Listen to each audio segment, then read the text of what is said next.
sexto coloquio de Individuo y Violencia 2023 habíamos dejado de organizar el coloquio durante bastantes años y hemos decidido retomarlo gracias a la profesora Rocío Zamora, que está detrás de la iniciativa. Y entonces, tendremos básicamente 4 sesiones, 2 el día de hoy y 2 el día de mañana, más o menos en la misma distribución, con una pausa café después de cada sesión inicial. Le voy a dar la palabra a la profesora Rocío Zamora para que haga la presentación de esta primera sesión. Rocío, por favor. Gracias. Bueno, muy buenas tardes a todas las personas que vinieron. Yo voy a hacer una presentación bastante breve. A mi lado tengo a Francisco José Castillo Gómez, quien es estudiante del posgrado en filosofía, y a mi izquierda tengo a Andrés Jiménez Corrales, del otro lado, que es investigador y profesor, ¿cierto?, en el Instituto de Investigaciones Sociales y de la Escuela de Geografía. Y a mi lado tengo a Cindy Mora Solano, que trabaja en el Instituto de Investigaciones Sociales y en la Escuela de Sociología, las 3 personas de esta universidad. Le voy a dar la palabra a Francisco. Cada persona tiene 25 minutos para exponer y luego, después de las 3 presentaciones, tendremos una sesión de preguntas. Buenas tardes. La investigación que enseguida compartiré con ustedes consiste en un análisis del Centro de Confinamiento del Terrorismo, llamado así CECOT, ubicado en El Salvador, y esto desde las coordenadas de la filosofía, la tecnología, el espacio y la arquitectura.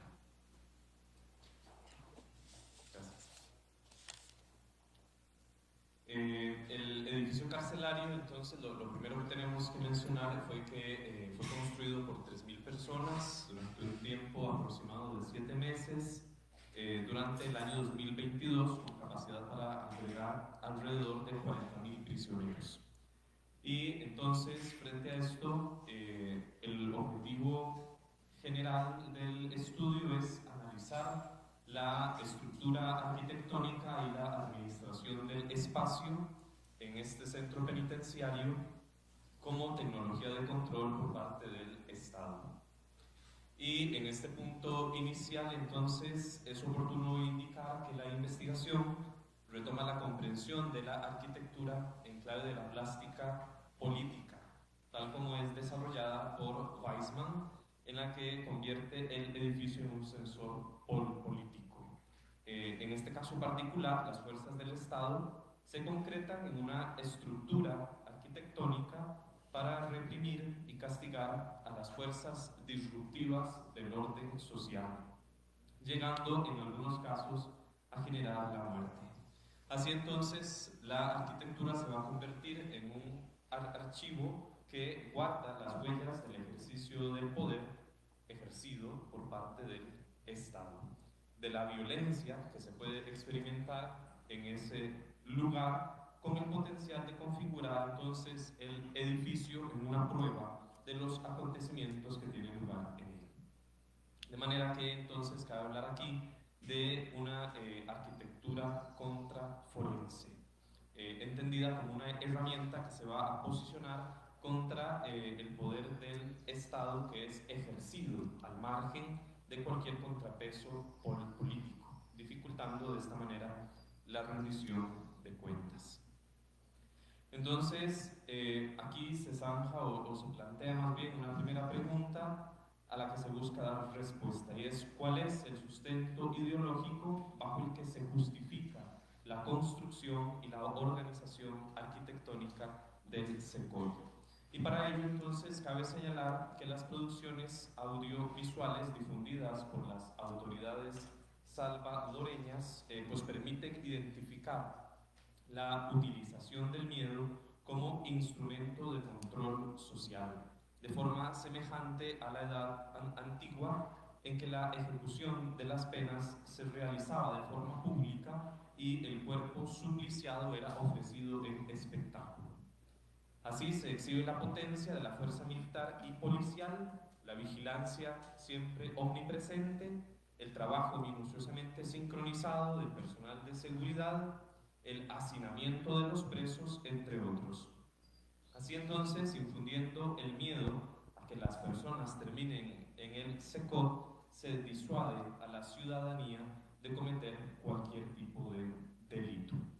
Asimismo, es posible identificar un discurso populista punitivo por parte del gobernante salvadoreño, una narrativa que podría verse asociada a la identificación del gobernante con la justicia, como sucedió con los soberanos en la Edad Media, que ostentaban un derecho irrestricto a castigar a los súbditos, siendo aquellos entonces la personificación de la justicia misma. Otro elemento que conviene subrayar es que cada preso cuenta con un espacio vital de 0.6 metros cuadrados y no hay áreas de recreación ni salas para visitas familiares ni conyugales.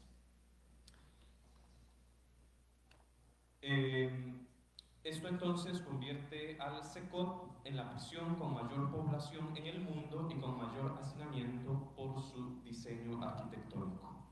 Esta información entonces nos permite afirmar que el régimen de restricción absoluta de libertad en condiciones de violencia física y de un hacinamiento extremo impuesto en esta cárcel es una modalidad punitiva que mantiene la noción antigua de la restitución del derecho del soberano, en este caso va a ser el Estado mismo, por medio de la afectación directa del cuerpo del delincuente, siendo esto un medio para reactivar y conservar el poder. Y más aún, trascendiendo tales efectos, la gestión del SECOT se muestra en continuidad con la ideología penitenciaria de la Ilustración, según la cual la privación total de la libertad apunta a generar un efecto más profundo en el alma de los presos, y se va a tornar entonces así más incisiva y violenta que la tortura corporal misma. En este contexto, la cárcel en sí misma se comprende como una herramienta o como una tecnología para el ejercicio del poder por parte del Estado. Entonces va a ser como un complejo de agentes para reducir a un orden y una regularidad mensurables los procesos de la vida. Esta definición es la que nos ofrece Montfort a propósito de la tecnología. De este modo, el sistema carcelario en su conjunto constituye un recurso tecnológico que busca la aplicación precisa, eficaz y ejemplar de la pena con el propósito de reducir y de prevenir el crimen. Una maquinaria en la que los medios mecánicos de la precisión y la fuerza configurarán entonces la prisión como una máquina infalible. Otro elemento que busca dar respuesta a esa pregunta inicial es que la información sobre las cárceles y sus políticas de seguridad fue declarada precisamente por el gobierno como reservada, impidiendo el acceso a los medios de comunicación. Aún más, con el fin de mantener la estabilidad del sistema político, el régimen salvadoreño ha inspeccionado a la ciudadanía por medio de la vigilancia telemática y la interceptación de comunicaciones. Esto según un informe de Amnistía Internacional. En esto es posible identificar entonces una acción anarchivística por parte del Estado, pues niega el acceso a la información sobre la gestión de su poder judicial, bloqueando así entonces la generación de un archivo que permita registrar estos acontecimientos de una forma fidedigna y encubriendo actos cometidos por el Estado al margen de la ley y del derecho internacional.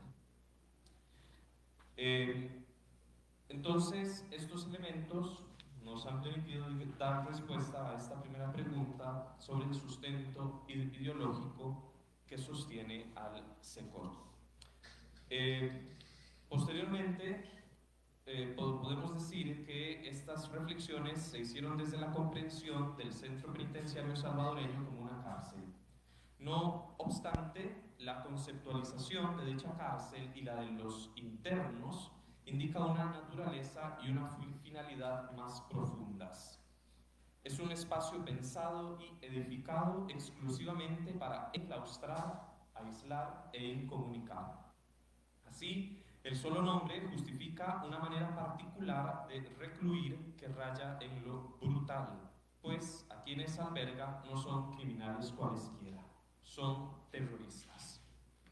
De este modo, a los conceptos centro de confinamiento y terrorismo les corresponde en la realidad propiedades específicas de las cosas, como nos diría en otro momento la corriente del realismo moderado, que son particularidades de la edificación arquitectónica y expresiones concretas del ejercicio del poder.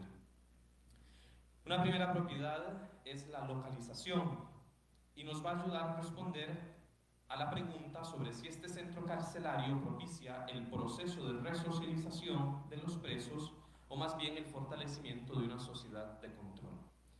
El centro penitenciario se ubica en el municipio de Tecoluca, a unos 74 kilómetros al sureste de San Salvador. De modo que el objetivo no es la readaptación social de los presos, sino el castigo de los mismos a través del destierro. Así entonces, la cárcel se constituye, en palabras de Zaffaroni, en un mero local de depósito de seres humanos deteriorados. Se afilia a la prevención especial negativa, es decir, a la idea de prisión como pena de muerte eventual, o como una pena neutralizadora por morbilidad o deterioro psicofísico. Hasta aquí la cita. Entonces, además de comprender a los presos como un mal absoluto que se debe expulsar del entramado social como cobardes terroristas, abre la posibilidad de que el castigo sea superior que en el caso de las demás agrupaciones ilícitas. En relación con lo anterior, defensores de los derechos humanos señalan que aun cuando las pandillas han cometido abusos tremendos en la sociedad salvadoreña, por lo que merecen ciertamente ser investigados y procesados, esto se debe hacer con las debidas garantías procesales. Pues cuando se sigue una metodología como la del actual gobierno del Salvador, realmente no se sabe a quién se está encerrando. Frente a esta situación, entonces, nos planteamos la pregunta: ¿qué tan efectiva es la estrategia de la megacárcel de El Salvador para el resguardo de la seguridad de la ciudadanía y la prevención del crimen? Una respuesta formulada a manera de hipótesis es que se está frente a una estrategia poco efectiva, pues investigaciones anteriores han demostrado que los bajos índices de criminalidad y de reincidencia se asocian con sistemas penitenciarios que apuestan por la reinserción de los convictos a través de centros carcelarios regidos por el principio de normalidad. Aún más, es posible que el efecto alcanzado con el CECOT sea el contrario al deseado por el gobierno del presidente Bukele, pues la historia nos ha demostrado que las políticas de mano dura tienen un modo de pagar devolviendo el golpe, y entonces estaríamos frente a una estrategia con poca efectividad en el ámbito judicial, pero con una gran ventaja mediática. Finalmente, partiendo de que el propósito de toda construcción es el habitar y que las propiedades del espacio son experimentadas y dotadas de sentido por quienes se ven obligados, en este caso, a habitar en él, surge entonces una cuestionante: ¿cuál es la relación entre el espacio carcelario y las personas presas en el CECOT? En este sentido, debemos mencionar que el espacio penitenciario se conceptualiza como el ámbito del vivenciar de las personas presas, esta esfera existencial donde se entreteje el ejercicio del poder punitivo del Estado, por una parte; por otra, el juicio de la sociedad sobre los delincuentes; y por otra, las vidas de quienes, con justa razón o sin ella, deben residir en el centro penitenciario. Para esbozar una respuesta a a esta pregunta entonces se recuperaron, gracias al medio de comunicación El Faro, los testimonios de 3 varones que han sido encarcelados y liberados durante el estado de excepción. Lo primero que cabe destacar es que la cárcel fue vivida por ellos como un espacio de transgresión del espacio más íntimo, del espacio interior más íntimo del ser humano, que es el propio cuerpo. Esto ocurre, por ejemplo, a través del hacinamiento absoluto, donde no existe la privacidad ni la intimidad. El espacio vital mínimo es anulado de manera absolutamente violenta, teniendo que dormir, aquí cito a uno de los testimonios, entrelazados, parados o amontonados unos sobre otros, incluso durmiendo 4 personas en un catre con capacidad para una. Además, por una parte, el espacio de la cárcel es categorizado como calvario, entendiendo aquí un lugar de sufrimiento y agonía, pues la gente se desmayaba mientras otros llamaban gritando con personas muriendo a su lado. Pero los custodios no hacían caso y en ocasiones llegaban hasta otro día. De manera semejante, el espacio carcelario es vivido también como un infierno, entendido como el lugar donde muere toda esperanza de salir con bien. Otro elemento que llama la atención, aquí siguiendo a Heidegger, es que la finalidad de toda construcción es el habitar. Y habitar es aquí definido como el modo de ser propio de los seres humanos. Hay en nosotros un estarén originario que es expresión de nuestra corporalidad, que condiciona nuestra apropiación del espacio. Pero el habitar es, en este sentido, permanecer circundado en lo que protege la esencia. De modo que puede afirmarse que el fin de toda construcción es proteger a quien la habita. Sin embargo, desde la experiencia de estas personas, la cárcel parece ser más bien una construcción cuyo propósito es la aniquilación del habitar, de este estarén originario de los seres humanos, el ataque de quienes habitan en él. Las experiencias relatadas por quienes han estado ahí es el fundamento de tal aseveración, que testimonian cómo la degradación vivida por internos es tan profunda que alcanza la muerte. Y así entonces, pues alcanzamos una respuesta provisional, digamos, a esta pregunta por la relación entre el espacio carcelario y las personas presas en el SICOT. Algunas de las conclusiones a las que se estriba en la investigación, podemos decir, la conclusión principal es que la arquitectura tiene entonces el potencial de ser una proyección concreta de las estructuras sociales y del ejercicio del poder, lo cual permite comprender los sistemas políticos en los cuales se inscribe. Y en el caso particular de El Salvador, el SECOT se erige como una herramienta de tortura, siendo un recurso tecnológico para ejercer el castigo como una sistematización y precisión mensurables. En cuanto al sustento ideológico bajo el que se justifica la construcción y la organización arquitectónica, se considera que son indicadores del debilitamiento del Estado de Derecho en El Salvador. Pues, como señalan Guido y Castillo, 2013, cito, criminalizar y encarcelar a diestra y siniestra demuestra una involución al interior no solo del sistema penal, sino de la misma sociedad. Hasta aquí la cita.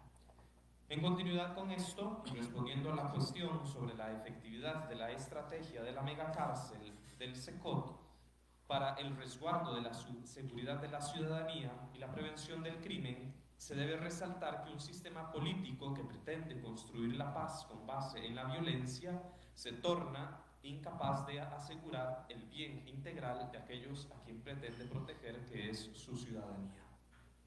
El Estado salvadoreño entonces debe seguir con regularidad y legitimidad los principios establecidos en el derecho internacional a la hora de enjuiciar a estos criminales, resguardando siempre los derechos humanos a fin de consolidarse como un auténtico Estado de derecho.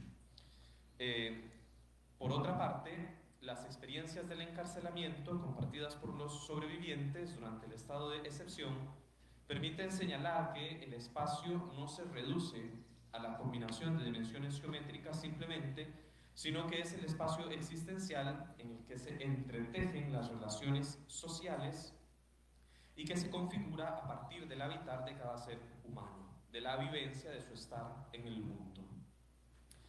Finalmente, pues no podemos dejar de subrayar que el tema reviste una gran complejidad, una gran amplitud, por lo que aún quedan muchos aspectos por agregar y profundizar. Y a esto se añade que es una situación que actualmente está en desarrollo, por lo cual pues todos los días se genera nueva información. Muchas gracias.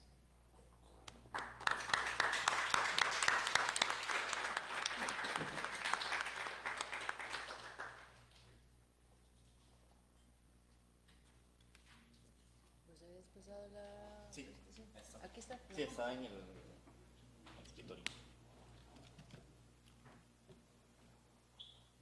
Hay algo que como Geografía es... actualizando algo.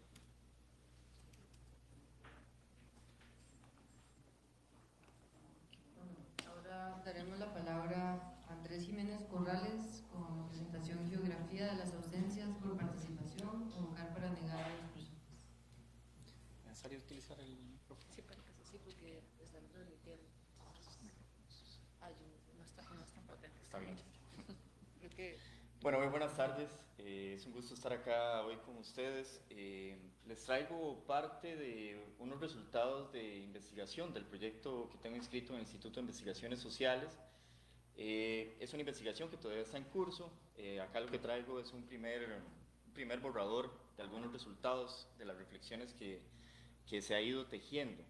Acá lo que quiero traer a colación es como cuánto este paradigma de la participación ciudadana, que es bastante extendido, qué es lo que está ocultando detrás, ¿verdad? Entonces de ahí es donde se surge el concepto de esto de la geografía de las ausencias, y la idea es tratar de empezar a ver qué es lo que está ocultando, qué es lo que está validando, qué es lo que está justificando.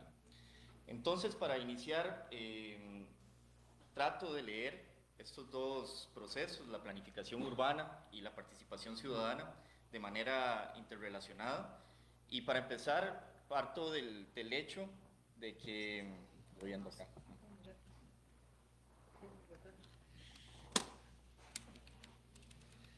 Parto considerando que la planificación urbana es un instrumento político, netamente político, que está diseñado para movilizar una serie de realidades. A través de la planificación se construyen presentes y se proyectan futuros. Por otro lado, es un proceso, un instrumento que se nos presenta de manera despolitizada, como un instrumental que es técnico y neutral. Esto ya de entrada nos presenta también quiénes pueden opinar ante la planificación urbana y quiénes no, ¿verdad? Entonces creo que esta es una de las labores bastante estratégicas que lo que hacen es descargarlo de todo aspecto político para de una u otra manera poder movilizar ciertos proyectos que lo están mediando. Por otro lado, la participación sería como ese foco que nos vamos a prestar atención cuando pensamos los procesos de planificación urbana, y entonces la participación la pensamos como un recurso de poder que está siendo utilizado para validar, justificar una serie de proyectos en distintas escalas del espacio. Entonces, dentro de la participación, pareciera que hay un filtramiento de las personas. Son incorporadas y muchas veces son incorporadas de una manera condicionada. Este elemento lo que hace es establecer una condición pospolítica, un modo de gobernanza que podríamos denominarlo neoliberal, donde lo que intenta es también tratar de disminuir al mínimo la conflictividad, el disenso, y establecer una única vía de desarrollo en el sentido amplio de la palabra. Entonces, para esto tratamos de utilizar el concepto de geografías de las ausencias como un medio para entender los aspectos que está gestando y articulando los procesos de participación dentro de la planificación urbana. Lo que sigue a continuación va a estar primero un enfoque de qué es lo que dice la normativa alrededor de la participación ciudadana, para después ver 3 casos muy concretos donde se ha utilizado y activado la participación ciudadana como un medio para validar proyectos de fondo. Entonces, esta primera parte que es normativa la voy a pasar de manera rápida, pero es para entender la estructura en la cual los procesos de planificación institucionalizados se están tejiendo. Primero que todo, hay que tomar en cuenta qué dice la Constitución Política del año 49, que ha tenido una serie de modificaciones. Desde el artículo 1 ya nos presenta a Costa Rica como una república democrática. Artículo 9 nos habla de que el gobierno tiene que ser participativo, entre otras características, y en el artículo 170 y 171 habla de la elección popular de alcaldes y consejos municipales. Por otro lado, la ley marco de planificación urbana es la ley 4240 del año 68. Ahí habla que toda preparación y aplicación de planes reguladores tienen que tener como parte de su formulación y aplicación procesos de participación. Para ello se dice que se tiene que crear una oficina donde va a estar integrada por regidores, funcionarios y vecinos, y aquí ya empezamos a ver cómo se empieza a abstraer esto de la participación. Los vecinos como si fuera un grupo homogéneo, donde todas las personas tuvieran las mismas relaciones de poder, que evidentemente no lo tienen. Y el artículo 17 habla que para aprobar un plan regulador tiene que haber una audiencia pública, y también para ver cambios tiene que haber audiencia pública, y esto es importante para uno de los casos que traigo más adelante. La Ley Orgánica del Ambiente del 95 es una ley estratégica a nivel de ordenamiento, planificación urbana, porque ingresa por primera vez el concepto de ordenamiento territorial a la normativa y lo establece como una función del Estado. El artículo 29 dice que parte de los fines del ordenamiento territorial es promover una participación activa en elaboración de una serie de planes de ordenamiento territorial y planes reguladores. Después tenemos el Código Municipal, que en el artículo 5 nos establece que las municipalidades deben de fomentar participación activa, consciente y democrática. Desde acá también podemos empezar a preguntar qué significa, digamos, o cómo se instrumentaliza, cómo se aplica una participación activa. ¿Qué significa que sea consciente y qué significa que sea democrática desde la lente de los actores que están activando esto? Después tenemos el Plan Nacional de Ordenamiento Territorial, que es del 2012 al 2040, y ahí se da un enfoque de derechos, y uno de ellos es el derecho a la participación ciudadana. Lo que hace es promover una vinculación activa en los procesos de desarrollo en todas las escalas, la participación, y se incluye cuando se crea que lo que se establezca y lo que se está enunciando es de interés social. Entonces ya aquí vemos también ciertas mediaciones que están sucediendo. Después, en el eje de calidad del hábitat, en el lineamiento 6, se sigue diciendo lo mismo, amerita una consulta, una participación de la ciudadana en planes de desarrollo territorial y demás. En el plan GAM, que es el plan de ordenamiento territorial o de planificación urbana regional de Costa Rica, en 2 artículos se establece la participación ciudadana. Está en el artículo 22, donde se dice que hay que considerar mecanismos de difusión, participación y acceso a información en todas las fases de planificación urbana. Y después se dice que en 3 artículos, que para redefinir el anillo de contención o hacer planes de renovación urbana o elaborar planes reguladores, tienen que existir y aplicarse procesos de participación. Y por último, en el manual de planes reguladores, en una de sus definiciones se termina en este plan diciendo muchos de los aspectos que he enunciado, y se establece como un proceso participativo aquel que gesta acciones que involucren activamente a las personas en las decisiones y gestión del territorio a través de una consulta y un diálogo. Entonces, a continuación, 2 pequeñas conclusiones. Vemos que con esto se integra y se crea una estructura para la participación en los procesos establecidos por la normativa, pero las condiciones para su aplicación no están siendo normadas y terminan siendo activadas por los actores que aplican. Segundo, hay actores institucionales y empresariales que tienen una estructura, en este caso normativa, que van a empezar a moldear de acuerdo a los intereses que quieren movilizar.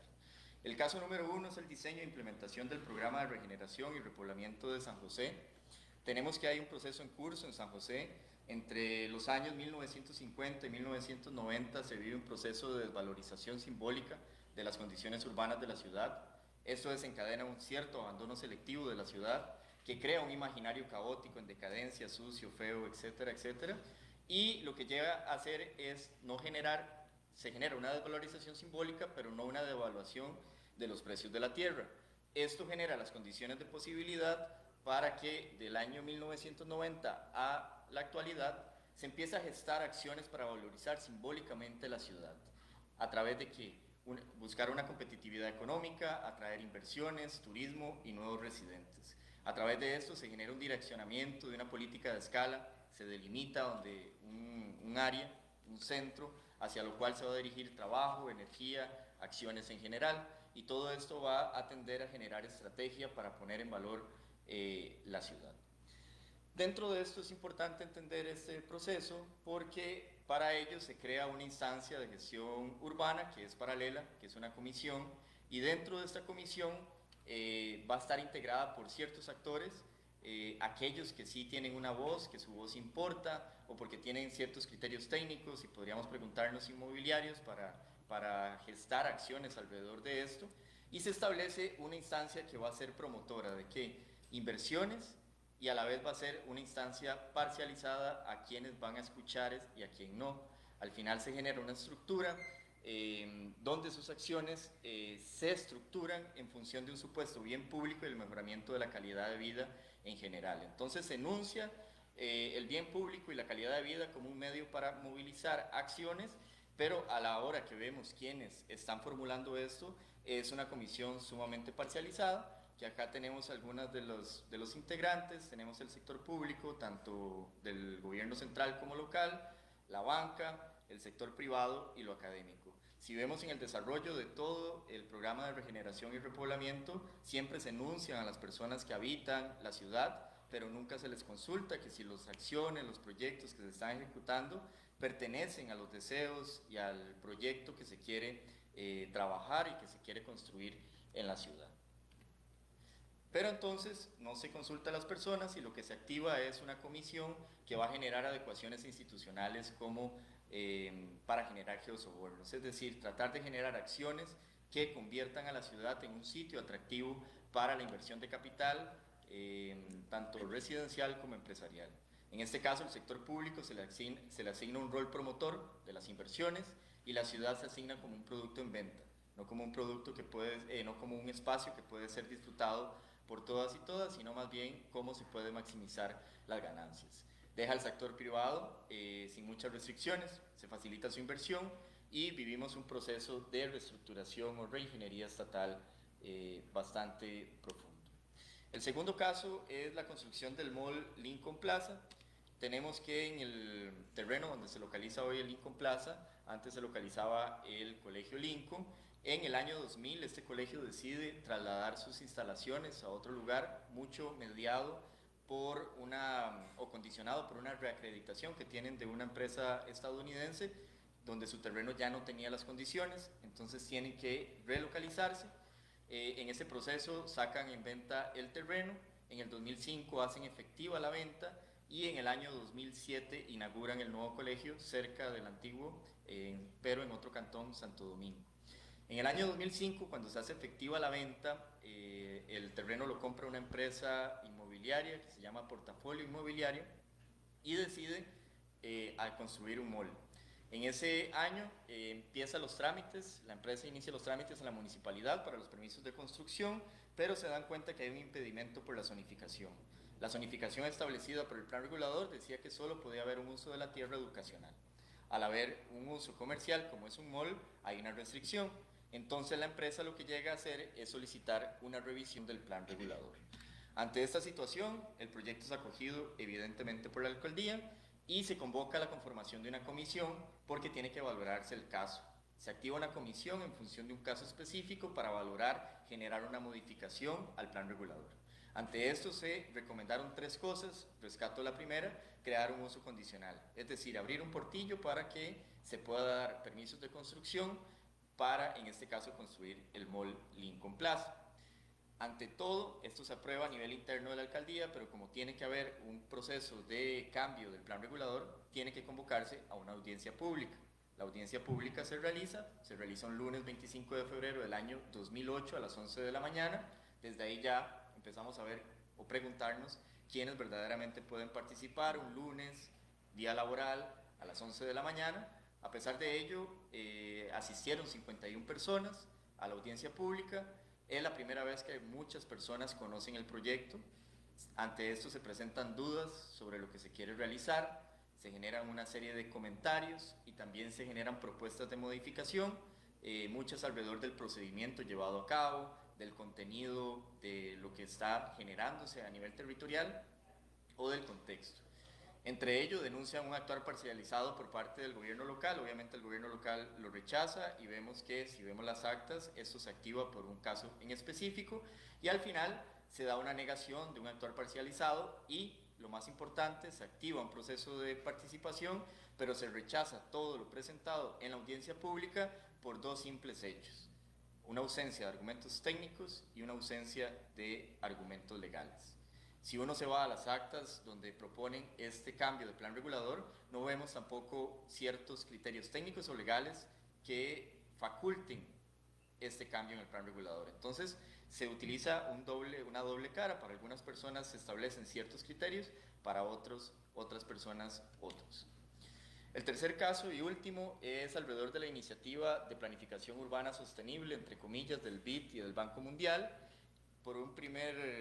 El primer caso, el Banco Interamericano de Desarrollo creó la iniciativa de ciudades emergentes y sostenibles que inicia en el año 2010 como un proyecto de asistencia técnica y financiera. Está destinada a mejorar prácticas de planificación urbana, tiene una metodología de trabajo de aplicación rápida y está sustentada en una serie de indicadores que son predefinidos por la banca, los cuales son aplicados en cada ciudad donde se establece. A partir de eso se crean estrategias, proyectos y acciones concretas que van a dirigir la planificación de la ciudad. El otro proyecto es del Banco Mundial, que es un marco de sostenibilidad urbana. Este fue iniciado en el año 2018, también representa un proceso de asistencia técnica y está destinado a modificar la planificación urbana local. Igualmente se sustentan indicadores predefinidos, en este caso por el Banco Mundial, que están inspirados en el proyecto del BID, y crea un catálogo de proyectos de inversiones tangibles e intangibles. Dentro de estos dos proyectos, la participación ciudadana se convierte en uno de los ejes centrales de trabajo. Es un eje que se plantea como estratégico y como algo que se quiere implementar en distintas etapas. Asimismo, se hace un recurso que permite validar los productos generados. Al final, la participación lo que va a hacer es mediar lo que se formula el banco y sus técnicos, y a través de la participación ciudadana se da un paquete para que los ciudadanos y las personas que se convocan validen los resultados y los proyectos a ejecutarse. Y al final se plantea que el modelo de estas dos bancas es un modelo de trabajo con la participación ciudadana para las ciudades de la región. En un sentido más concreto, el Banco Interamericano en esto crea un sistema de monitoreo ciudadano. Se plantea que es un monitoreo imparcial y técnico que va a pretender identificar temas, implementar proyectos, planificar más allá de los tiempos de gobierno, y acá podríamos leer que lo que se hace es crear una estructura para que verdaderamente se materialice el proyecto gestionado y mediado por la banca. La ciudadanía, esto es importante considerarlo, es enunciada como socios. Ya vemos aquí todo un lenguaje empresarial que se introduce dentro de procesos de planificación y se habla dentro de este sistema de monitoreo a los actores como actores de la sociedad civil, los principales actores de la sociedad civil, algo que tampoco es definido, sectores académicos, privados, cámaras de comercio, fundaciones y medios de comunicación. Por otro lado, el Banco Mundial dice que la participación ciudadana va a ser un proceso transversal. No le colocan un nombre específico, sino que es un proceso que va a estar en todas las etapas. Es un medio para obtener experiencias y saberes para el plan de acción. Es una forma casi que extractiva para poder concretizar acciones. Tiene un compromiso sobre, lo que pretende es hacer un compromiso sobre el futuro sostenible de la ciudad, y quienes contempla es el gobierno municipal, regional, nacional, grupos de la sociedad civil, academia, industria, redes de promoción de la ciudad y otros grupos interesados en la sostenibilidad. Acá interesa destacar que se construye una sociedad civil homogénea, como si fuera un homogéneo, un conglomerado, y estamos obviando todas las geometrías de poder que ponen, sitúan, localizan a los distintos actores en relaciones desiguales de poder. Como último, algunas reflexiones finales a nivel de normativa. Vemos que se crea una estructura, se instala como requisito la participación ciudadana en todo proceso institucionalizado de planificación urbana. Se establece una consulta más que una participación real que permita salirse de esos planes técnicos y legalistas como única opción de generar planificación en el territorio. Del caso 1, que es el caso de San José, vemos que a las personas se les evoca, es decir, bajo supuestos beneficios públicos o los beneficios que pueden adquirir a través de sus acciones, pero no se consultan. Entonces, en ese caso, se habla en función del bien público, pero no se consulta, se evocan a las personas, pero no se integran. En el caso número 2, que es el del Lincoln Plaza, se hace una consulta, en este caso por una obligación que establece la normativa, pero se rechaza todo por no presentar lo solicitado, que al final no es definido qué es lo que se solicita, se abre una audiencia y cualquier persona puede llegar a decir sus inconformidades o sus sugerencias. Entonces es una consulta por obligación, pero es una consulta por obligación que sirve como una estructura para validar lo ya establecido, que al final se termina rechazando. Y en el caso número 3 de la banca multilateral y sus proyectos, es que establece una estructura de consulta más bien para garantizar lo diseñado. Condiciona la consulta en función de un proyecto concreto y también abstrae a quienes consultan. Los presenta como un homogéneo, donde se integra desde el sector empresarial hasta las personas que habitan y residen las ciudades. Entonces, alrededor de este concepto de geografías de las ausencias por participación, voy a tratar de localizar algunos elementos. La participación se enuncia como un recurso que termina despolitizando aún más la planificación urbana, oculta o permite ocultar los intereses de fondo que está articulando. Está generando también ficciones de participación, donde pareciera que todas definen los presentes y futuros, cuando muchas veces esos presentes y futuros ya vienen condicionados, ya vienen establecidos bajo una lógica de producción del espacio que se quiere establecer y concretizar. Se consulta, se participa, pero las autoridades al final deciden de acuerdo a ciertos criterios que pueden ser diferenciales a los deseos de las personas. Por otro lado, las formas de participación tal como se han venido realizando parecen que están domesticando una opinión pública, donde parece que lo que venden es que los proyectos que se oferentan son los mejores, son lo necesario, es la única opción posible. Trata de eliminar el conflicto y el disenso y oculta los problemas bajo marcos discursivos que terminan validando y justificando proyectos de fondo. Y están basados en un tipo de violencia donde hace que las personas acepten los términos en que se enuncian los problemas desde ciertos actores, desde ciertas instituciones, y las opiniones son validadas y son constructivas o técnicas. Se le pide a las personas que tengan un criterio de experto cuando muchas veces ese no es un rol ni un papel que tienen que ir desempeñando. Y para finalizar quiero concluir con una cita del sociólogo Jean-Pierre Garnier, que dice lo siguiente, abro comillas: esto conlleva una pregunta sacrílega. ¿Es realmente la ciudad un asunto de todos, tal como se empeñan en hacernos creer las altas esferas y los ayuntamientos? Este eslogan, a mi parecer demagógico, pretende que se olvide que la ciudad es sobre todo negocio de unos pocos. Entonces ahí nos lleva a preguntarnos para qué se está ingresando la participación y cuáles son los fines que está tratando de buscar y concretizar. Muchas gracias.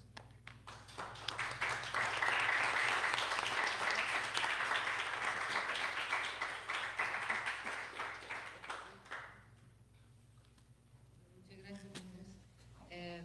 Finalmente, la última ponencia de esta mesa está a cargo de Cindy Mora Solano y se llama Zonas de Sacrificio, una herramienta conceptual para pensar y actuar ante la desigualdad territorial en América Latina.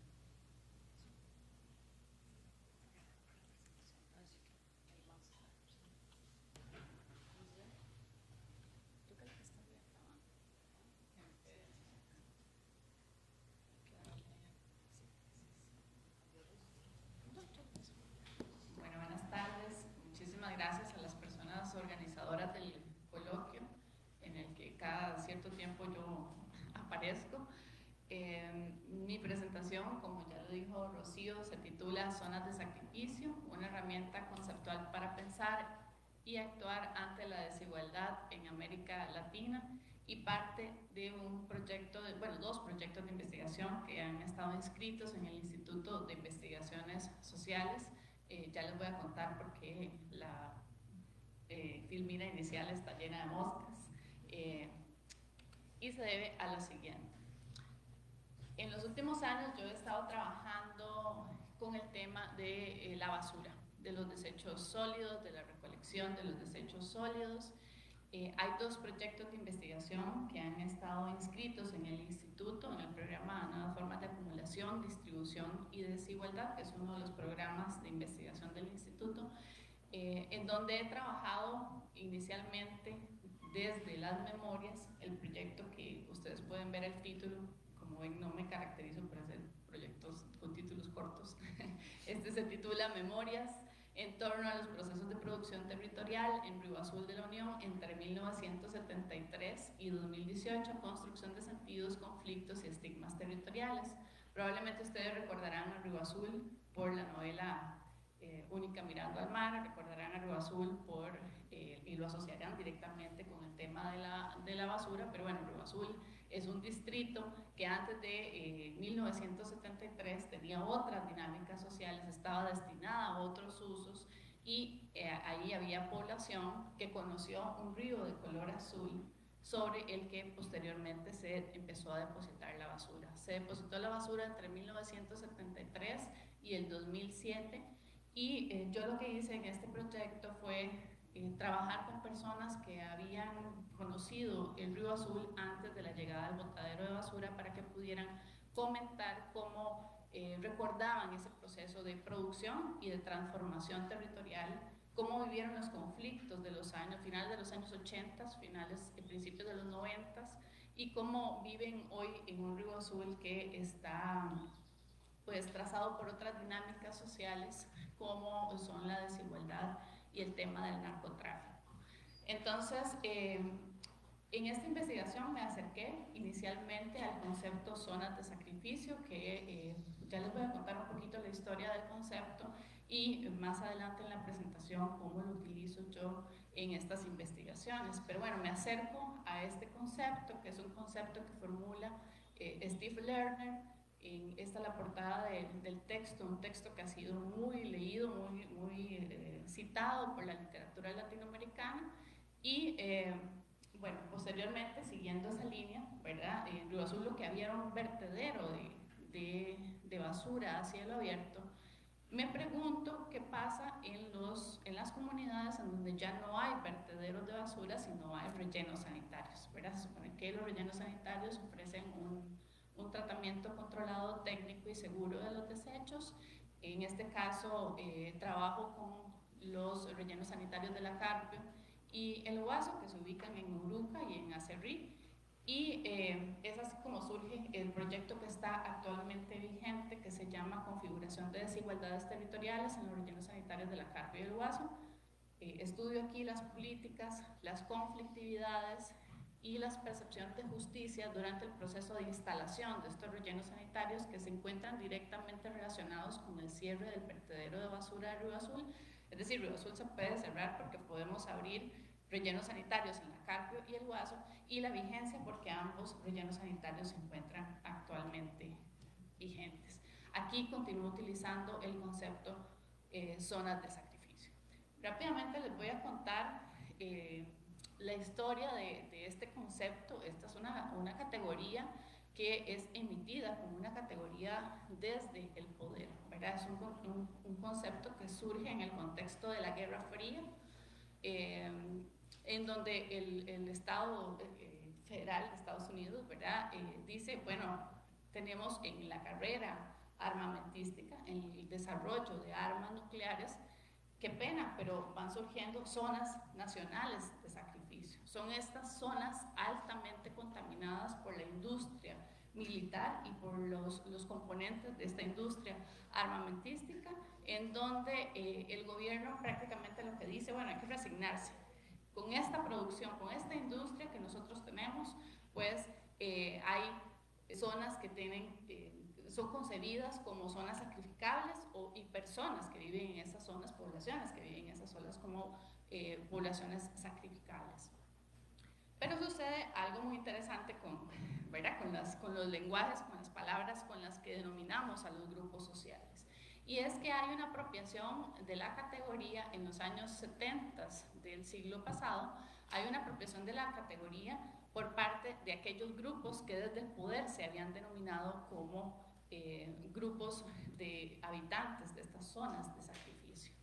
En este caso, surgen una serie de movimientos sociales, de grupos, muchos de ellos grupos de vecinas, de vecinos, no homogéneos, como decía ahora Andrés, ¿verdad? Con una diversidad de historias, pero por lo general son activismos políticos que no tienen una gran formación intelectual, ¿verdad? Son habitantes de estas zonas de sacrificio y dicen, efectivamente, nosotros somos parte de estas zonas de sacrificio, pero además es importante contar que en esta historia de las zonas de sacrificio nosotros estamos marcados por el racismo y por el clasismo ambiental, ¿verdad? Estamos hablando de poblaciones y comunidades afroamericanas.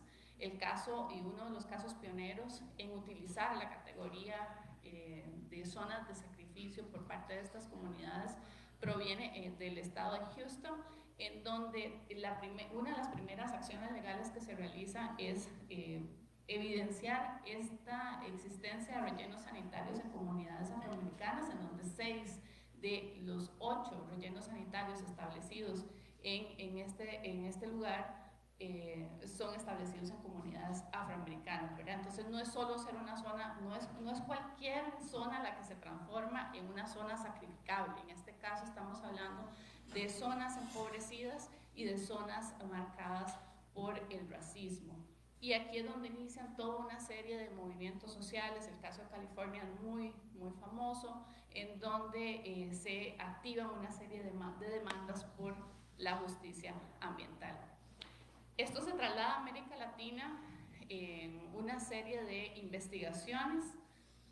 Yo he podido detectar en la literatura disponible, en las investigaciones disponibles para los casos latinoamericanos, llega aquí la discusión aproximadamente en el año 2010, ¿verdad? Y ahora sí tenemos una expansión de estudios vinculados con este concepto, zonas de sacrificio.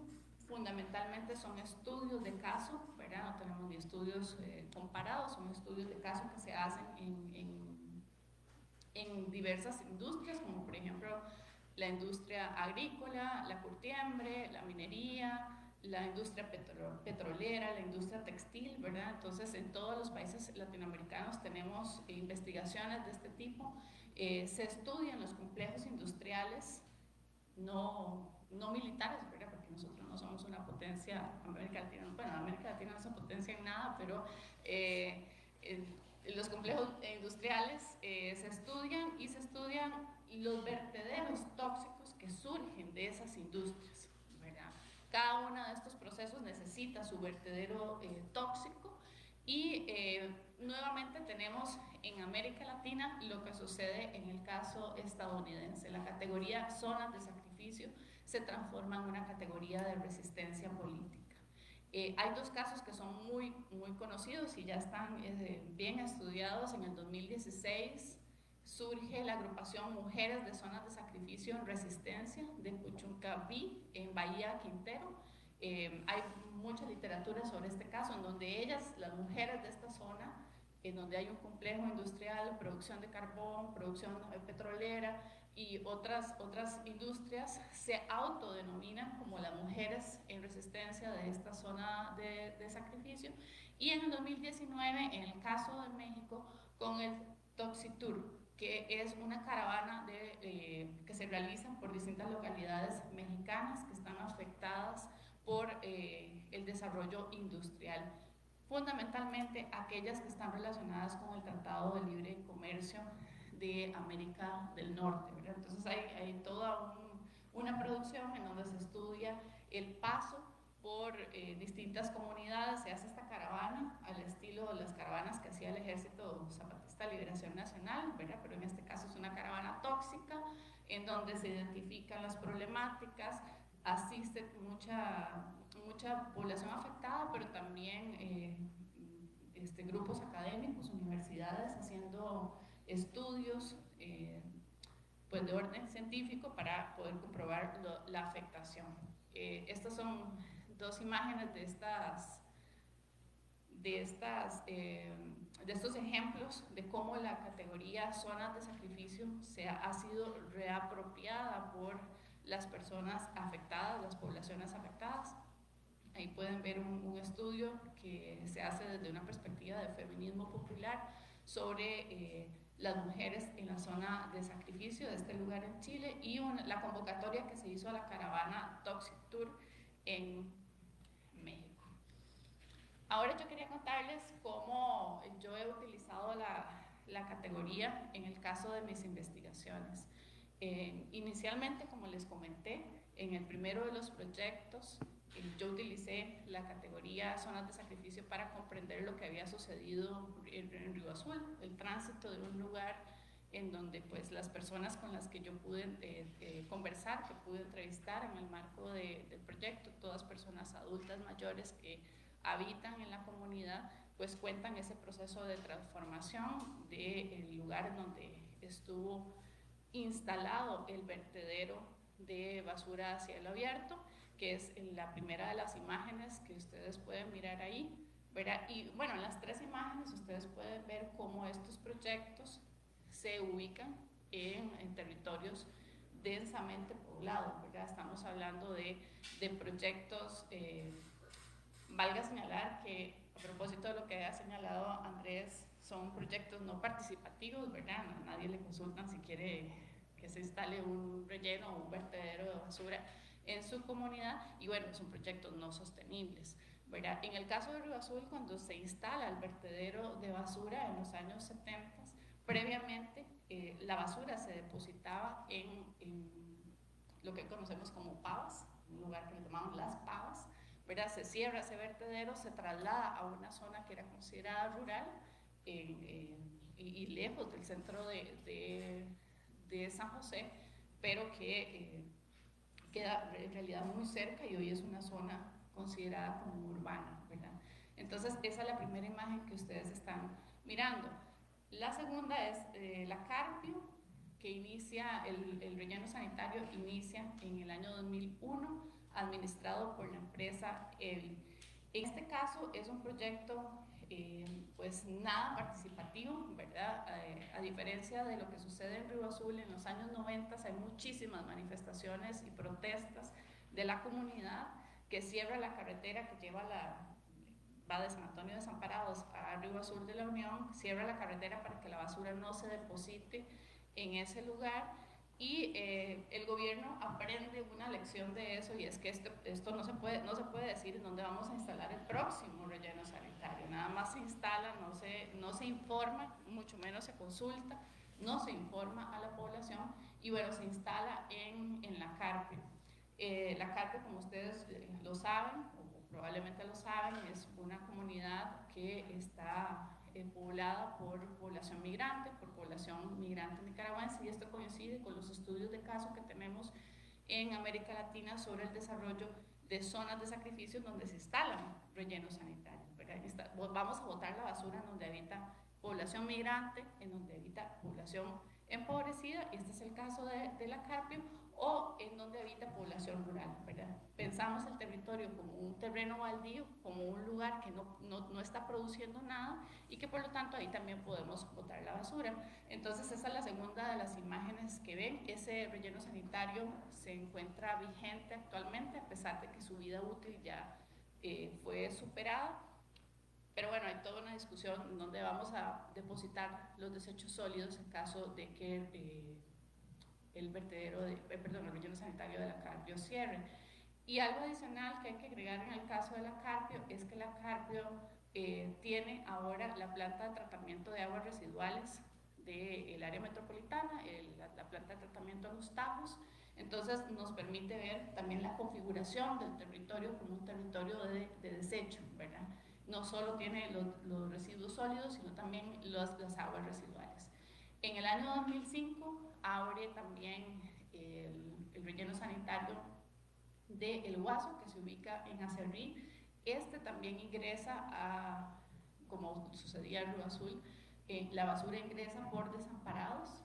Entonces, bueno, hay toda una serie de comunidades de desamparados afectadas por el tránsito constante de camiones hacia este relleno sanitario. Como pueden ver en la imagen, también es un lugar que está densamente poblado, tal vez no en la misma magnitud como le está la Carpio, pero son instalaciones de depósito de los desechos que se encuentran cerca de los centros poblacionales.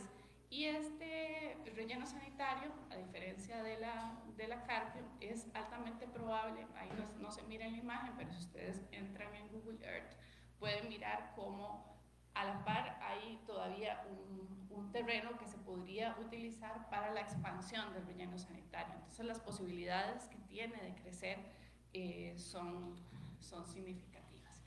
En este mapa ustedes pueden ver, bueno, yo solo les presento la información de 3 depósitos de basura en su modalidad de vertedero legal, que era el caso de Río Azul, un vertedero de basura a cielo abierto, pero que era legal. El Estado, digamos, este vertedero operaba con legalidad, y los rellenos sanitarios de la Carpio y el Guaso. Estamos hablando de la gestión de residuos sólidos del área metropolitana, pero si pudiéramos llenar ese mapa con otros focos, otros puntitos en donde hay una gestión de residuos sólidos y hay población afectada, cosa que Aarón Blanco está trabajando para que es estudiante de geografía y asistente del proyecto, para ir completando, ¿verdad?, una iniciativa que pudiéramos mapear todos los focos de residuos sólidos que generan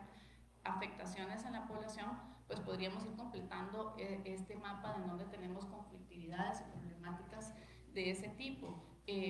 Justo Aarón está trabajando con el caso del vertedero de Los Pinos en Cartago, ¿verdad?, y va a trabajar con el de Limón, el botadero, perdón, el relleno sanitario de Limón, ¿verdad? Y bueno, la idea es que en un momento de la historia de esta línea del tiempo que estamos tratando de impulsar en el instituto, podamos ir completando este registro de zonas de sacrificio.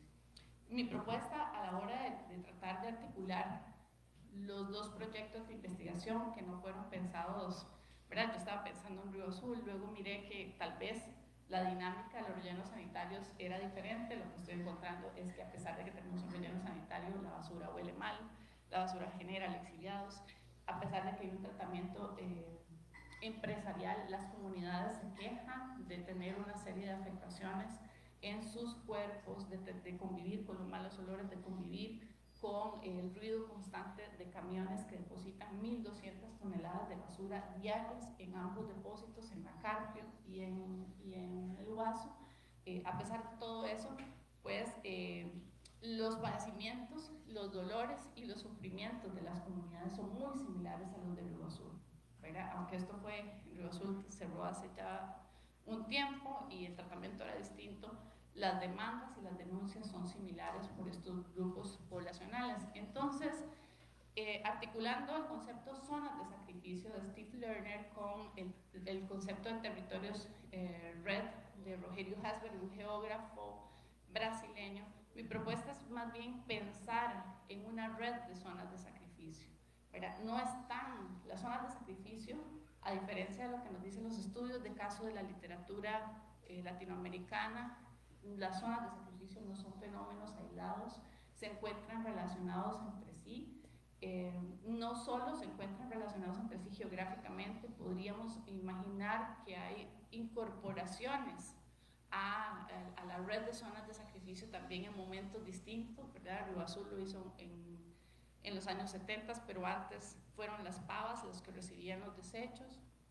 Ahora está vigente la Carpio y el Guaso, pero sabemos que hay una propuesta para enviar la basura ante el inminente cierre del relleno sanitario de la Carpio por la misma empresa, la empresa EVI, para enviarla a La Juela, ¿verdad?, a Turúcalas. Entonces, tendríamos una red que no solo se articula geográficamente, sino que tiene incorporaciones temporales distintas. Y bueno, este concepto, red de zonas de sacrificio, permite pensar esas articulaciones. Son articulaciones territoriales de zonas de sacrificio, donde además la literatura, la revisión de la literatura permite señalar que los padecimientos son iguales en el botadero, en el relleno sanitario, perdón, Doña Juana, en Colombia, básicamente la misma dinámica, es el mismo tipo de desecho, en culturas del desecho que marcan nuestra relación pues con la vida. Parece que venimos a consumir y a desechar y enviar la basura a rellenos sanitarios, ¿verdad? Este concepto zonas de sacrificio también nos permite hablar de una planificación territorial como un instrumento de designación del sacrificio. Planificamos territorialmente para hacer una distribución del sacrificio, para decidir qué territorios son sacrificables y para decidir también qué poblaciones son sacrificables. La literatura es muy clara al decir que son los pobres, ¿verdad?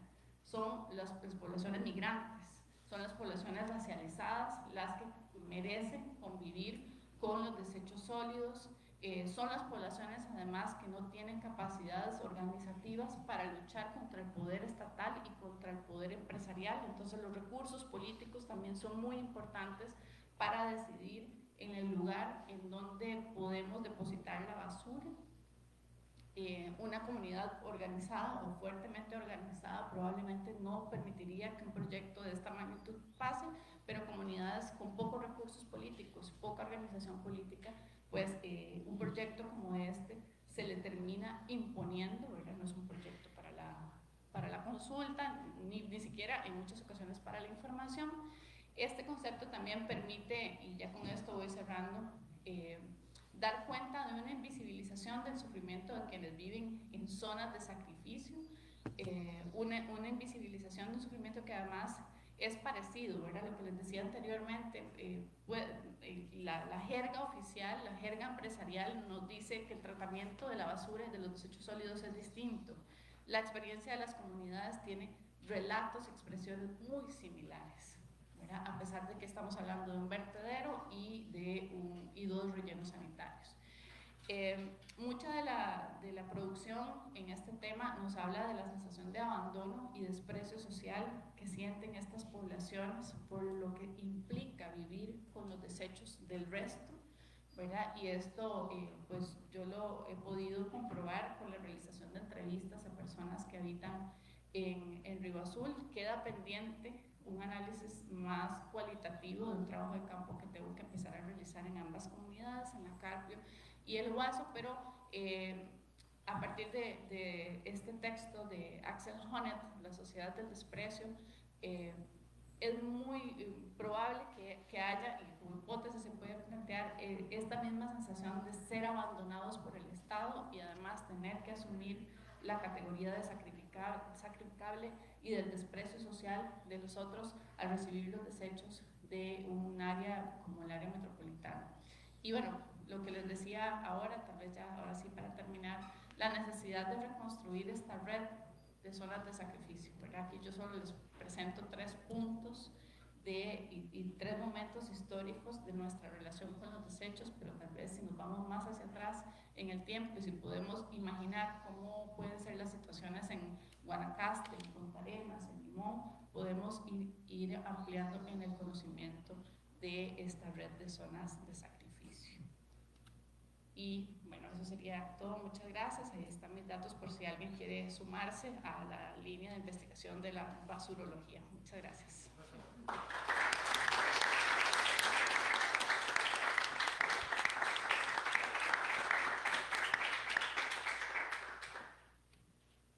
Muchísimas gracias a las 3 personas expositoras. Y ahora abriríamos la sesión de preguntas. No sé si alguien tiene alguna pregunta ya. Sí. Yo,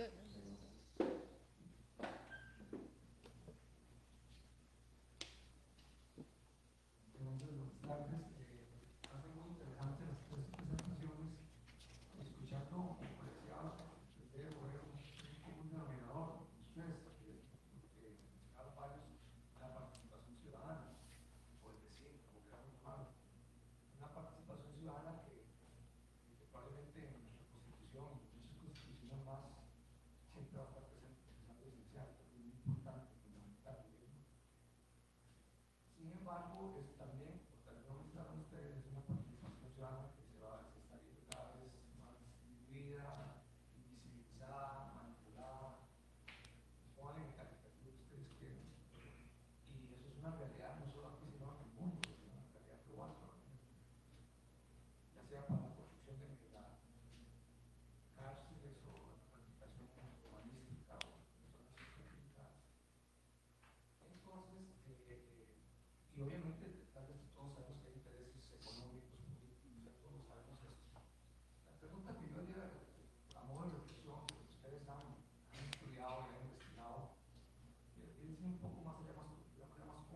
claro que esta participación, por las razones que sean, se ha ido disminuyendo.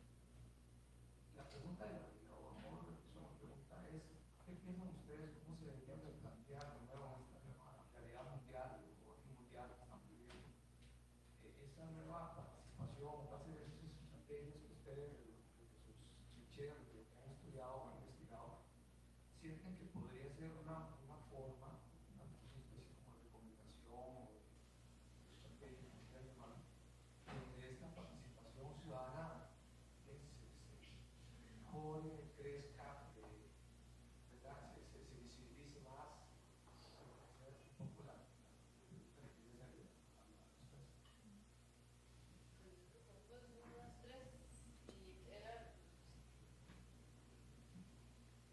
Bueno, muchas gracias a los dos ponentes de la ponencia. En realidad, bueno, yo quería plantear, para mí, digamos, como el hilo que más bien cruza las tres cosas, más allá de la participación política, me parece la cuestión del autoritarismo democrático, ¿no? Entre comillas, ¿no? Porque me parece que es como, habla de tres realidades supuestamente democráticas con su supuesta participación, pero donde, sin embargo, parece que lo que vemos es un poco el autoritarismo. Un poco con lo que referencia a la ponencia de José Castillo, estaba un poco esta alusión y es como comentario, consulta en realidad a la cuestión ideológica. Sin embargo, no se aborda tanto y me parece por lo menos muy interesante la cuestión del contenido religioso que está detrás de mucho del discurso de Bukele, ¿no? Para justificar muchas de sus acciones y que me parece que está de fondo también en mucho de esto, porque alimenta muchas de las fantasías de la comunidad nacional, ¿no? Como de la comunidad política salvadoreña, y que me parece que eso es un tema que está también de fondo. El otro asunto, me parece muy válida la pregunta por si estos métodos son realmente eficientes o no, ¿no? Hacer una cárcel de este tipo. Sin embargo, bueno, me parece que cumple ciertos objetivos, ¿no? Cumple con ciertos fines, está logrando cumplir ciertos fines y no por nada Bukele es dentro de su país y a nivel internacional uno de los políticos más populares, ¿verdad? En ese sentido hay fines que está cumpliendo. Sin embargo, a mí me parece que además de esa pregunta por la eficiencia de los métodos, que absolutamente creo que hay muchas personas que parecen estar de acuerdo, ¿verdad? Por lo menos con este tipo de medidas, me parece muy importante la pregunta de si el fin justifica los medios, ¿no? Que de fondo me parece que es un asunto sustancial en esto, ¿no? O sea, si es eficiente o no, aún está consiguiendo ciertos fines políticos, ¿no? Sin embargo, el tema, para mí, los medios que se están utilizando es como la cuestión que, por lo menos desde mi punto de vista, tiene que preocuparnos bastante. Entonces, ¿cómo consultar ese asunto? Y con respecto a la compañera y el compañero que decía, bueno, trabajamos en un lugar, entonces algo como eso es lo que hacen, pero sí me parece como muy interesante pensar también como aquellas cosas que han intentado pasar y que no han pasado, ¿verdad? Pensaba en el 2008 cuando Oscar Arias vetó la ley de permisos ambientales, que en términos generales hubiera sido una herramienta muy valiosa precisamente para comunidades que quisieran evitar algo así como que, por ejemplo, se instale un botadero de basura en su comunidad, ¿verdad? Esa oposición, ¿verdad? Ese veto a mí me parece importante, ¿verdad? ¿Quiénes son los que normalmente se han opuesto, ¿verdad? En el caso de la investigación de Andrés está también lo que pasó con la ley o el reglamento de condominios en el 2015, ¿verdad? La oposición que hubo a ese reglamento de condominios, que finalmente también era un intento más por precisamente intentar poner un poco de orden en términos de planificación urbana, y que normalmente, o sea, tanto el veto del 2008 como este reglamento del 2015, hay una fuerte presión de sectores empresariales, ¿verdad? La Cámara Costarricense de la Construcción está por ahí en los dos casos,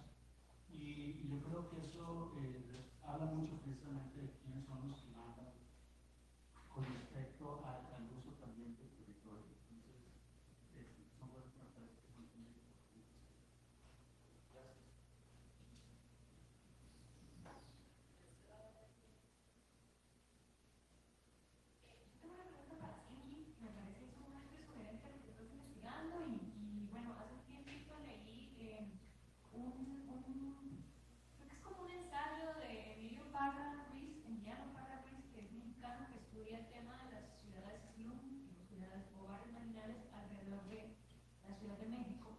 Estudia en particular el barrio Golondrinas de Catepec y lo hace en el marco además como de la propuesta de Mike Davis de Planeta de Ciudad de Miseria.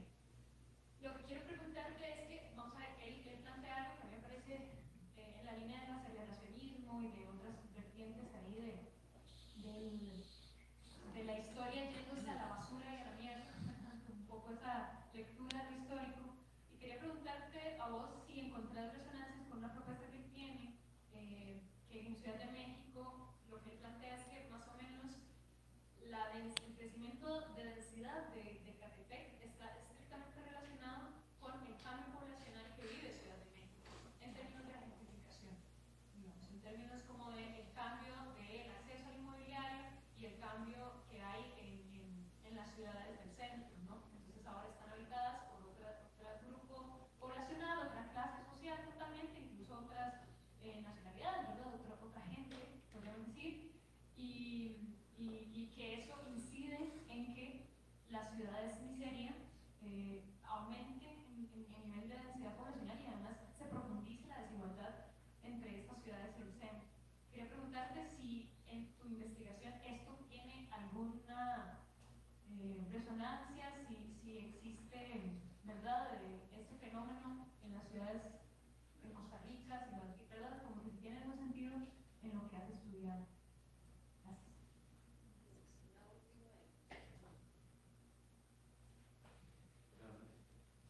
En relación con los colegios de Andrés y de Cindy, que están muy relacionados, esto es pregunta y observación. Bueno, se nota que el país nunca ha planificado nada, ¿verdad? Es muy curioso porque esos esfuerzos de darle un ordenamiento territorial, finalmente los dos problemas tienen que ver con un ordenamiento territorial del país, siempre se ha hecho tratando de regular lo que ya está y no planificando para zonas futuras, digamos, eventualmente el movimiento, el desplazamiento de población para reacomodar precisamente en función de las necesidades. Y esto se ve mucho precisamente en lo que contaba Adrián. Los planes reguladores uno los cambia según la necesidad de la semana. Entonces esta semana va a ser comercial hoy, y mañana va a ser mixta, y al día siguiente otra vez comercial, según lo que pase, como en el caso del centro comercial Colorado. Ahí la pregunta es cuál debería ser o cuál es la política o en dónde debería estar instalada la política, porque la ley o las leyes, el conjunto del ordenamiento jurídico al ordenamiento territorial parece estar ubicado muy abajo, en el sentido de es muy fácil modificar los planes reguladores, ubicar las cosas, pero no hay objetivamente una planificación sobre todo el territorio y sobre el lugar en donde efectivamente deberían reubicarse cosas, industrias, eventualmente poblaciones, que piensan al respecto de eso. Y gracias. Bueno.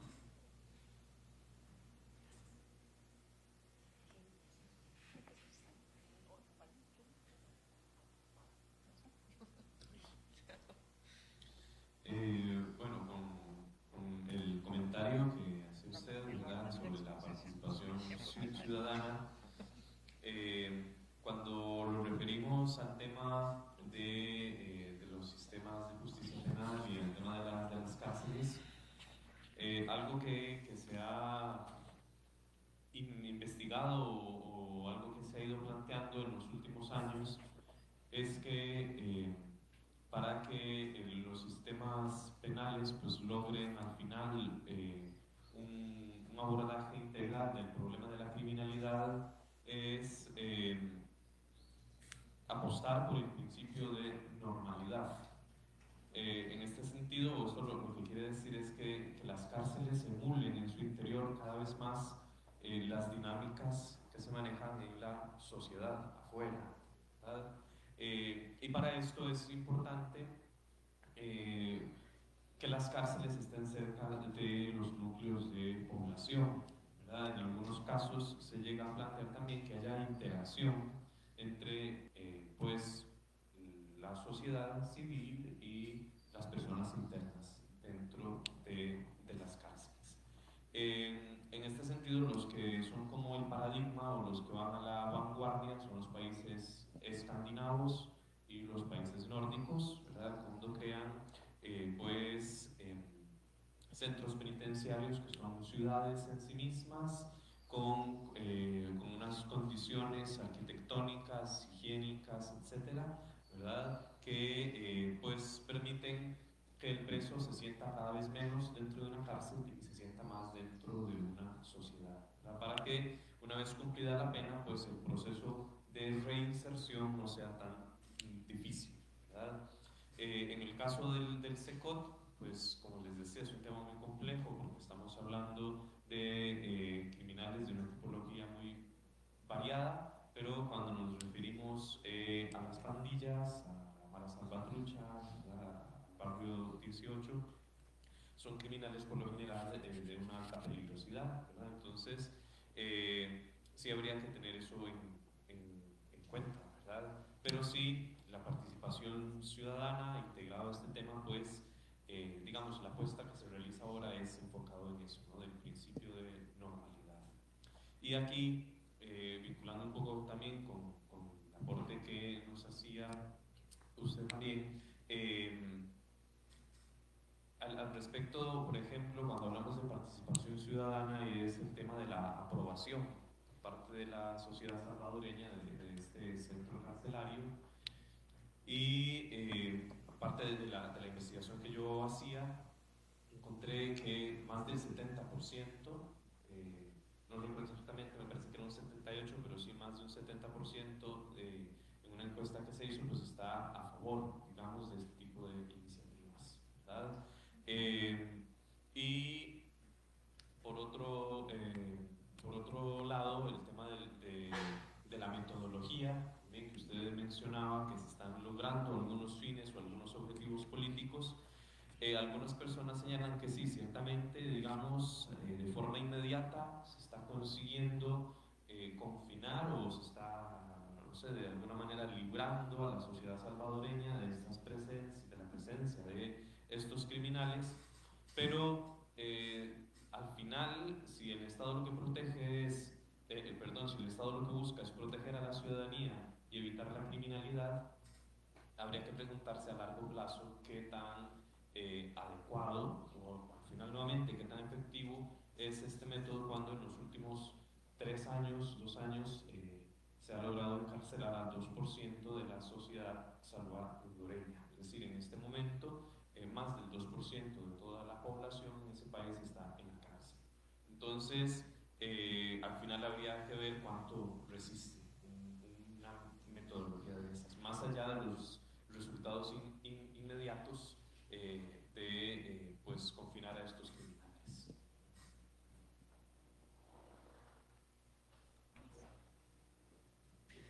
Sí, me gustaría empezar por lo último. Yo creo que ahí como para poner algún elemento que nos hace movilizar un poco el argumento que das es que también no planificar es una forma de planificar. Es muy estratégico que no existan instrumentos de planificación establecidos. Pero porque no existan no es que no existe planificación. Entonces, más bien es como pensarlo del otro lado, ¿verdad? Y más bien eso hace que se movilizan más cosas no habiendo planificación que habiendo planificación. La panacea no es un instrumento de planificación. Esa es mi conclusión. O sea, eso es lo que he visto en muchas cosas. También creo que acá siempre el argumento ante todos los problemas urbanos es generar planificación. Pero eso es al final una máscara que está ocultando los procesos que están gestándose y que al final se llega a materializar algunos instrumentos que están mediados también por quien sí tiene una voz para establecer el proyecto que se quiere movilizar. Eso no se llamaría planificación.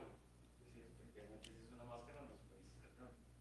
Simplemente la instrumentalización de una situación en donde se puede jugar y mover. Eso entonces hay que preguntarnos desde dónde surge la planificación, ¿no? Porque sí, digamos, puede salir algún alcalde, alcaldesa o un presidente del INPU, presidenta, etcétera, diciendo que sí hay planificación porque se hizo, no sé, el Plan GAM en 2013, ¿no?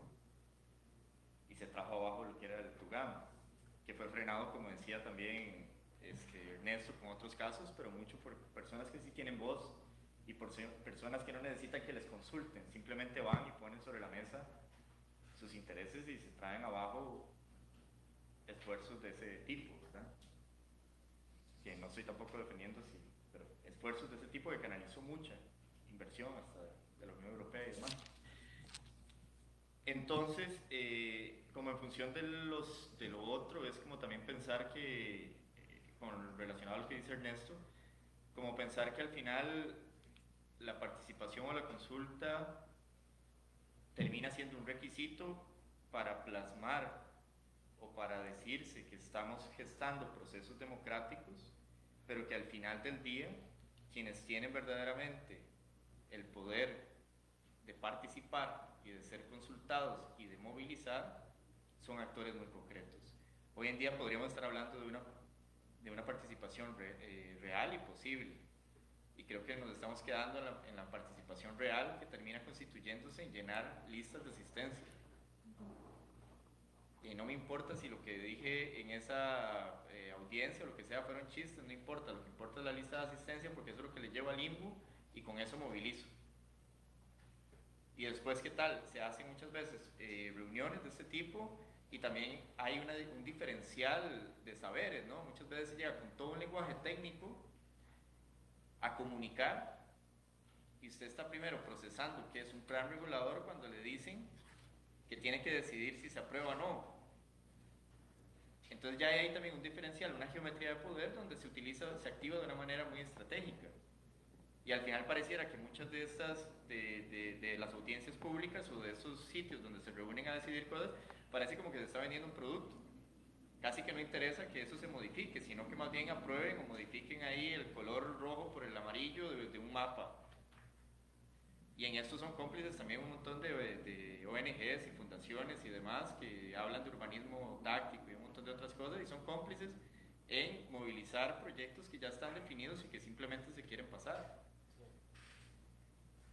Al final, con la pregunta esa, yo lo he pensado mucho y la única forma que se me ocurre es radicalizar esto. O sea, hay que más bien como destruir lo establecido. O sea, bajo parámetros de este tipo no se puede crear una cosa distinta.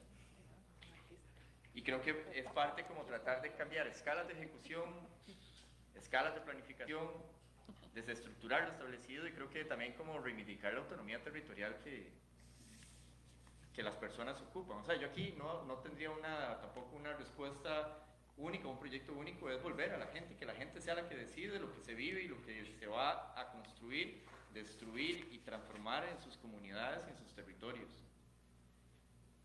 Eso es un cambio de lógica que evidentemente se contradice con todo lo establecido.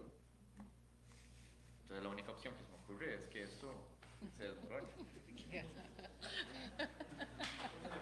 No, ¿verdad? No va a pasar.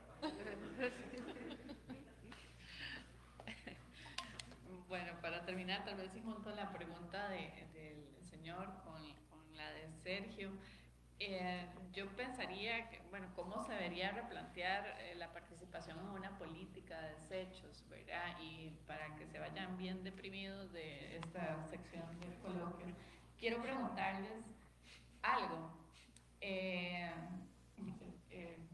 Vos radicalizás y yo deprimo. Lo que les quiero preguntar es si ustedes saben en dónde se deposita su basura. O sea, el que la deposita en la canasta, en el cuarto de su condominio destinado para los desechos, en la acera, ese no es el lugar de depósito. Tampoco el lugar de depósito es el camión de la basura de la municipalidad X que les recolecta a ustedes la basura. ¿En dónde se deposita su basura? ¿A qué relleno sanitario o vertedero va a dar su basura? Y a propósito de lo que decía la compañera, las aguas residuales de sus casas, ¿en dónde se tratan? Digamos que esa es como como las dos preguntas que les quiero dejar para que empecemos a pensar que tenemos que involucrarnos de una manera distinta en distintos niveles en el tema de la gestión de los desechos, residuos sólidos, aguas residuales, nuestros residuos humanos. Ver a dónde va nuestra mierda, nuestras aguas jabonosas, a dónde va toda esa agua residual que producimos, por simple y sencillamente por estar vivos. Y tenemos que pensar distintos niveles. Primero, la pregunta que les hago, ¿en dónde se deposita su basura? A nivel individual, a nivel comunitario. Mira, hay vertederos clandestinos en donde ustedes depositan sus desechos tecnológicos, ¿verdad? Pero también pensar a nivel municipal, cuáles son las opciones que me ofrece mi municipalidad para que yo pueda hacer de mis residuos orgánicos compostaje, ¿verdad? ¿Quién me los recibe? ¿Cómo los preparo? ¿Qué hago con eso? ¿Verdad?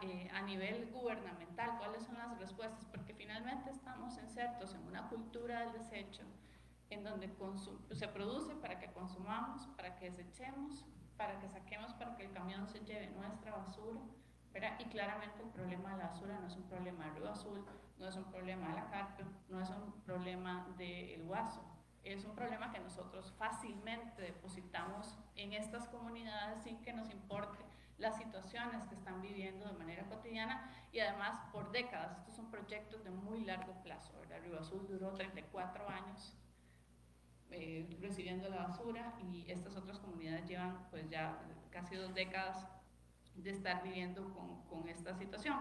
Y por supuesto que es un problema empresarial. Si no cambiamos la lógica, bueno, la basura se cobra por tonelada. Entonces las empresas que viven del negocio de la basura necesitan que nosotros sigamos produciendo toneladas de basura porque ellas cobran el tratamiento por toneladas. Entonces esto es un gran negocio a nivel global. Pero a nivel global necesitamos una producción global de desechos que haga que exista un empresariado de la basura que nos permita, les permita a ellos acumular a partir de nuestros residuos y de nuestros desechos. Y sobre de lo contrario va a seguir siendo una planificación clasista, ¿verdad? O sea, vamos a tirarle la basura a la gente pobre que no se puede quejar, o los que si se quejan no nos importa porque no la escuchamos, ¿verdad? En las distintas instancias como la Sala Constitucional, como el Tribunal Ambiental, como las oficinas de salud, etc. Sobre la pregunta que hacía la compañera, yo no conozco este texto, entonces lo que voy a decir es un poco más al aire, ¿verdad? Yo no pensaría que que la densidad poblacional y la conformación poblacional de esa densidad sea lo determinante, ¿verdad? No es que habite mucha gente, es que me parece que el tema tiene que ver, es que habita mucha gente produciendo basura, ¿verdad? En otros momentos de la historia sabemos porque hay yacimientos arqueológicos en donde pues todas las comunidades indígenas o las comunidades antiguas pues tenían cosas que desechaban, pero no al nivel nuestro, ¿verdad? Entonces hay un sistema de producción y del desecho, hay vertederos en el mundo de cuánta cosa a uno se le ocurra, ¿verdad? Y zonas globales en el planeta.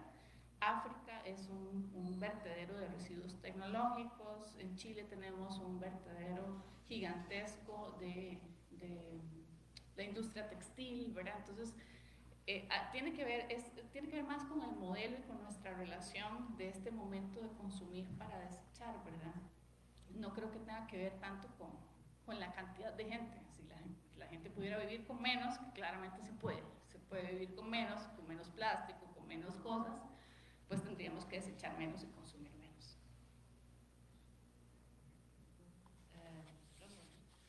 Yo quería hacer una pregunta.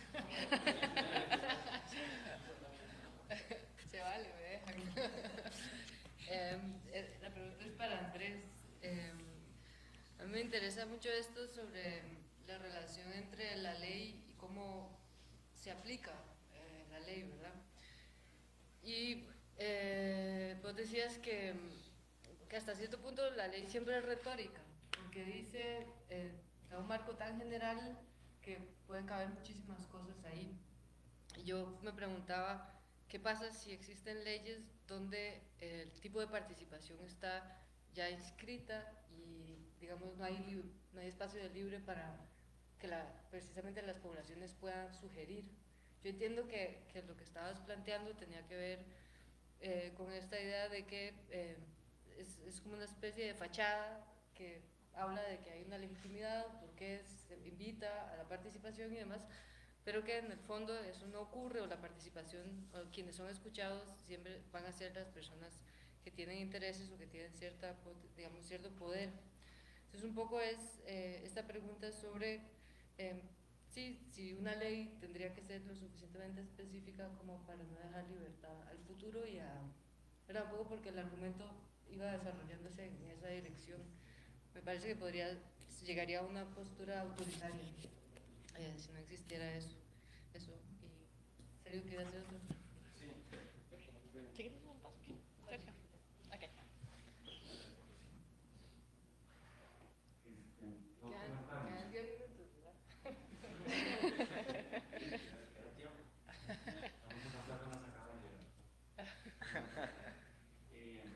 Dos comentarios. Aprovechando lo que dijo Rocío, es muy cierto.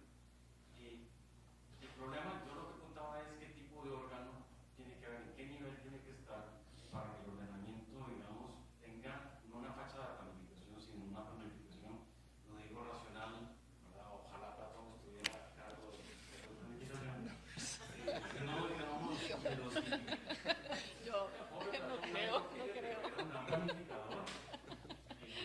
Sí, ¿verdad? Ese es otro problema. En todo caso, digo lo del órgano porque se supone que en el fondo los órganos públicos tienen representantes de los vecinos, las vecinas, la ciudad. Entonces, cuando se dice, bueno, ahora se le va a dar la participación a los vecinos, dice, es como tratar de ir multiplicando los entes, porque la única manera de que queden realmente incorporadas sus observaciones, digamos, no técnicas, sino políticas, situacional, es como darles un rango al final de representantes. Pero igual va a seguir pasando lo mismo, porque no es que los representantes que están ahí en la municipalidad ya están corrompidos o tienen los criterios técnicos muy simpáticos, o cosas por el estilo, ¿verdad? A lo mejor una misma cosa. Y entonces parece que eso es imposible, ¿verdad? Salvo que si le destruyamos todos y tengamos no una representación, sino una democracia directa, ¿verdad? En donde el criterio técnico quede, digamos, en un segundo lugar. En ese sentido, iba pensando en dónde estaría el órgano, qué tipo de órgano, a quién tendría que dar cabida y en qué calidad. Y en segundo comentario, con lo que decía al final, bueno, es que eso, el problema es no solo de consumo, sino de educación, y se ve cotidianamente en los gestos más habituales de la gente deshaciéndose de la basura. Como si no pudiera llevarse una bolsita, ¿verdad? Se comió un confite y no puede llevarse la bolsita hasta que llegue a un basurero. Tienen que tirarlo en alguna parte. En mi barrio hay como una especie de concurso de dedo por la basura que dice hoy al vecino, porque la basura no pasa hoy sino en 2 días. Y entonces hay que estar persiguiendo a ver quién es la basura, pero literalmente.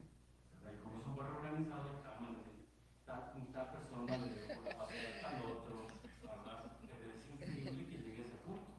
Si ya entre vecinos el asunto está a ese nivel, la parte de los tratamientos a escala, ¿verdad? No tiene sentido, ¿no? Gracias. Aquí hay otro, por cierto. Este tema no tiene sentido. Sí. Quedan investigar eso. Rocío. Sí, no, lo que dice Rocío, evidentemente yo he estado cerca de personas que crean política pública, no solo acá y en América Latina, y la política pública o leyes tienen que ser lo suficientemente amplias porque no se puede llegar a colocar cuestiones bien específicas.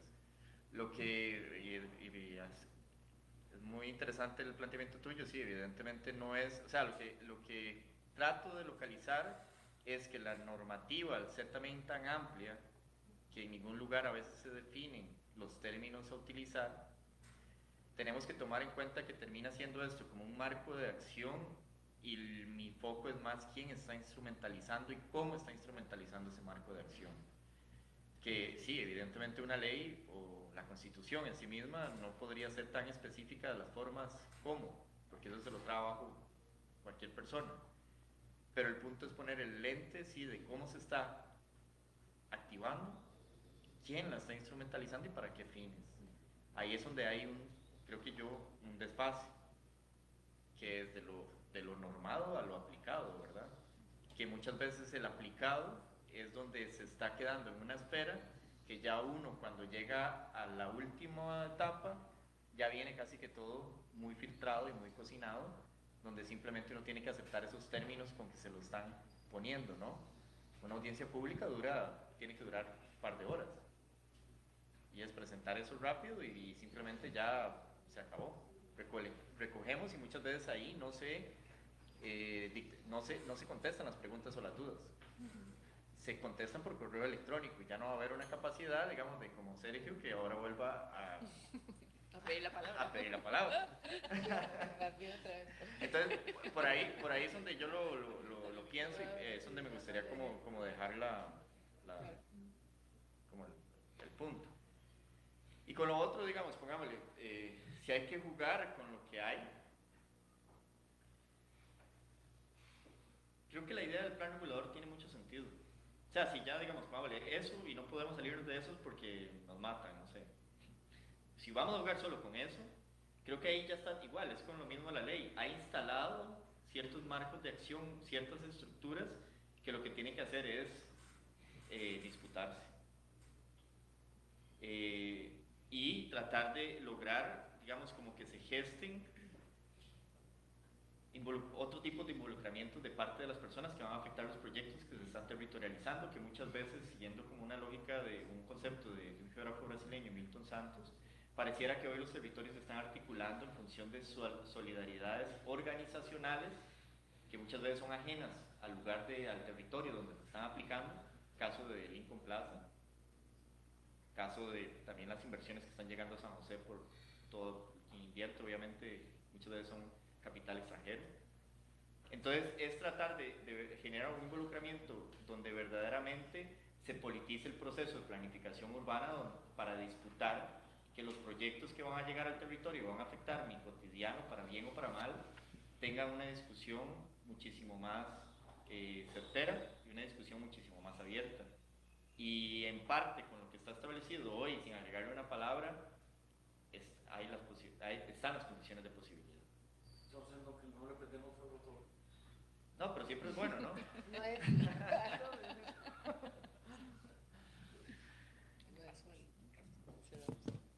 Bueno, muchas gracias. Hay una pausa y hay café y café. Y bueno,